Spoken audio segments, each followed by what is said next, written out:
Goblet Squat. The Goblet Squat is one of our foundational movements, and if you can load with a kettlebell to start, it's a great jumping off point to then go to other squat patterns when you're ready. So to start, getting in position is just as important as the movement pattern itself. If you've watched the deadlift video, you've watched the hinge video, we're gonna start in the same position that we would a deadlift, up over the bell. My butt goes back, my hands reach down, but instead of stopping here like we would a deadlift, I'm gonna zip it up and catch it at my chin level. You wanna make sure you don't knock the old teeth out, which I've never seen anybody do that. You'll be totally fine, it won't happen. But you just wanna make sure you're safe about it. So just like my deadlift, hips go back, my hands are on the handle, I zip it up, and my hands come in tight. So I'm hanging right onto the base of the handle. They're not here like change purse, right here. So after I'm up, I'm gonna reset my feet from this point.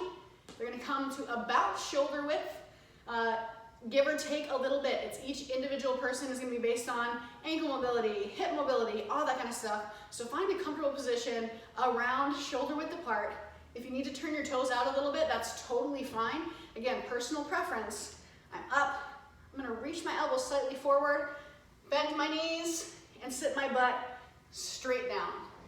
So in a squat, my butt's going down and up, as opposed to a hinge where my hips are going back and forth. But again, it's like butt moves down, knees are gonna bend. So from the side, it looks like this. I'm gonna zip it up, reach my elbows slightly forward, because now I'm on a plank, soften my knees, drop my butt down, and up. And then to set it down, I'm gonna bring it back down to this hip position and then hinge. So you wanna make sure at the end of your squat, you're not,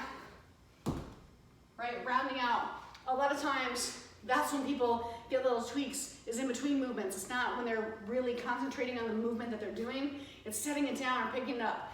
So again, just as important as the movement itself, I hinge to zip it up, reset my feet, do some squats. When it's time to end, down to the hip, hinge to set it down. That's it.